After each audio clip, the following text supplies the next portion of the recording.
Alicia Powe here on Capitol Hill for TvAbraham's Inside the Capitol. The Iran war is accelerating. American forces are hitting targets that threaten the Strait of Hormuz. Iranian drones are striking our bases. Defense Secretary Pete Hegseth told Congress the war has already cost $37.5 billion and is asking for tens of billions more. And another war powers vote just failed to stop the mission.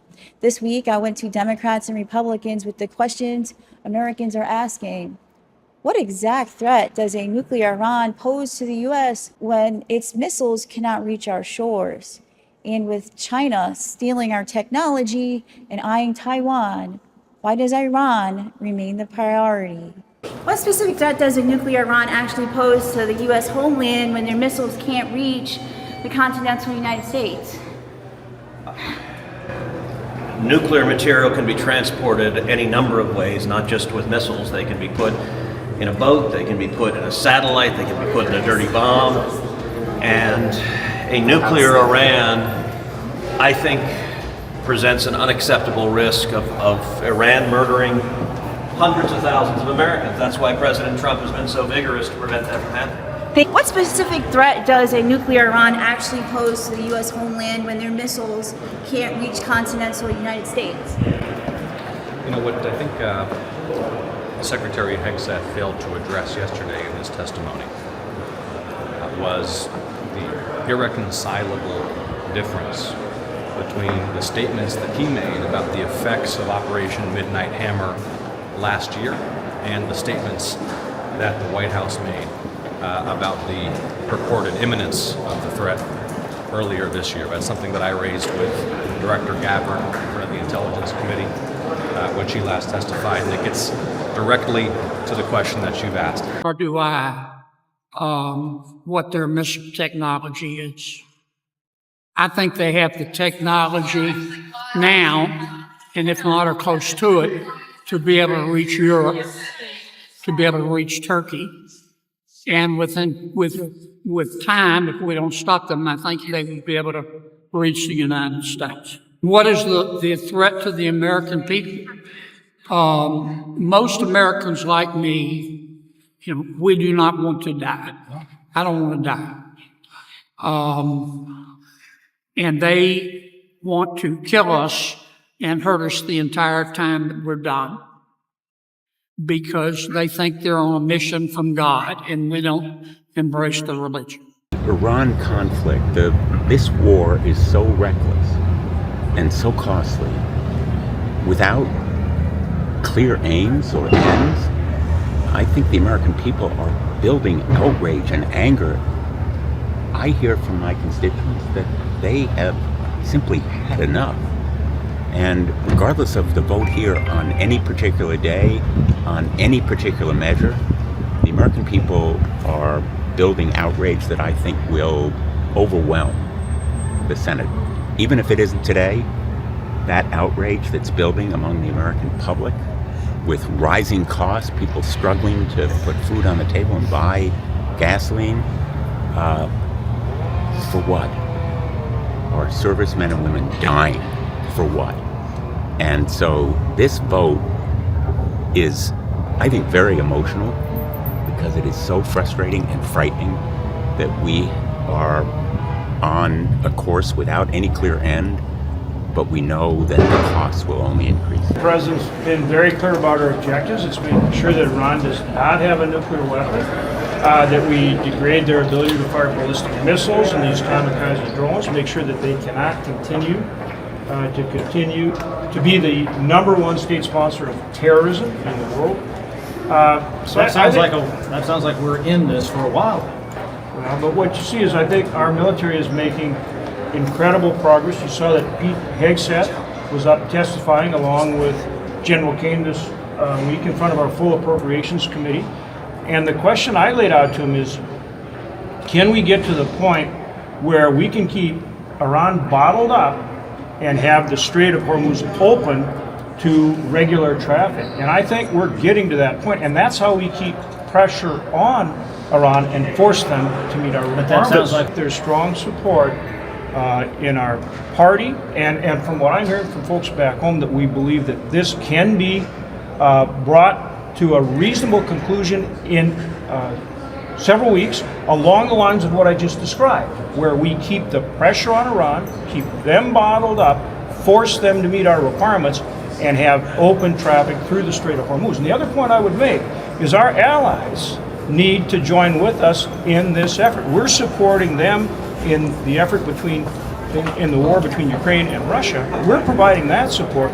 Where are our NATO allies in helping us accomplish what I just laid out with Iran? It should be on China. I think the president, by focusing this effort in the Middle East, is focusing on exactly the wrong priority. I do agree that China is the real all-domain threat: economic, military, humanitarian, diplomatic. So that should be the focus. What specific threat does a nuclear Iran actually pose to the U.S. homeland when their missiles can't reach continental United States? Iran demonstrated already they have a missile that could reach London and Paris, which means they are farther along than we thought, and also that they will not be long until they have a missile that can reach the United States. The oversight hearing of the Appropriations Committee on the supplemental request should have made clear there's real questions about the conduct of this war. A sign of weakness from the U.S. is stumbling into a war without a clear strategy, with competing goals, and without ever having made the case to Congress and the American people to get the support before starting the war that we needed, and not consulting with our core allies, particularly NATO allies, and then berating them about not supporting us. All of that shows distraction, lack of focus, lack of leadership in a way that's frankly dangerous. So I appreciate that some of my colleagues are saying if we pass this, we tie his hands. But what I'm hearing, particularly from Delawareans, is they're concerned about the lack of any clear path. The costs keep escalating, the duration keeps extending. What the president presented as a brief, inexpensive, easy war is clearly turning into something longer and more costly, and we need to have a more constructive and coherent conversation about means and ends. It's shameful that these Democrats want to tie President Trump's hands from keeping our country safe. So this is all political. It's wrong, and President Trump is trying to make the world a safer place and protect America, and Democrats want to prevent him from doing that. Thank you, security. We know what Iran will do with a nuclear weapon. They'll point it at us. Right now, we have a twin hypocrisy. One, Trump is declaring war on Iran to prevent them from getting nuclear weapons.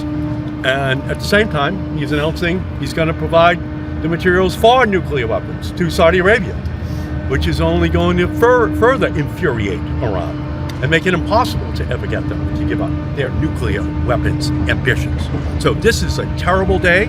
It is the dawn of a new nuclear arms race in the Middle East. It's only going to get worse and worse. It's going to make it impossible to have Iran give up their nuclear program, because the day is going to arrive when Saudi, which has always said it wants nuclear weapons, if Iran has them, will now have the working materials of what Trump is going to send them in order to make their own nuclear weapon. The world right now should tremble because a new nuclear weapons era has begun in the Middle East. This is brand new news. This program is not under full scope safeguards. This program is going to be absolutely catastrophic. There are no safeguards on this nuclear program that are meaningful. It's going to set the worst possible example for the rest of the world in terms of what they're going to expect, in terms of the safeguards that are built around nuclear materials that are sent to other countries. So it should have the gold standard. It should have the International Atomic Energy Agency with full scope safeguards that are in. So this deal is an absolute disaster from the beginning.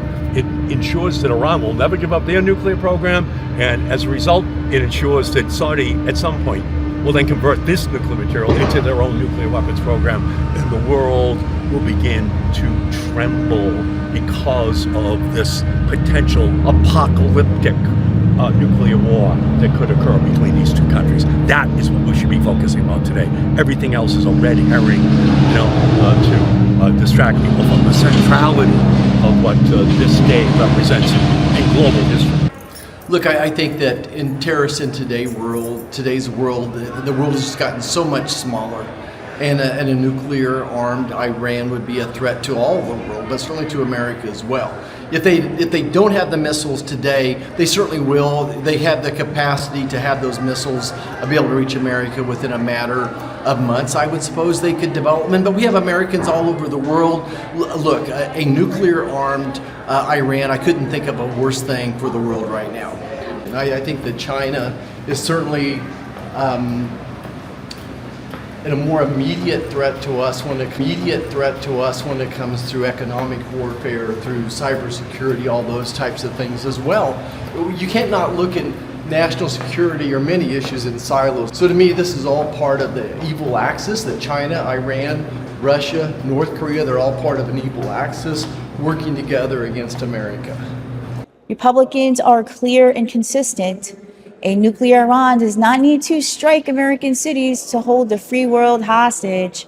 It can choke energy, arm terror proxies from Yemen to Lebanon, and hand China and Russia a nuclear-armed partner in the heart of the Middle East. Democrats, by contrast, continue pushing to end the war, denying the world's leading sponsor of terror the ultimate weapon protects America and the peace we're securing through the Abraham Accords. From Capitol Hill in Washington, I'm Alicia Powe for TvAbraham's Inside the Capitol.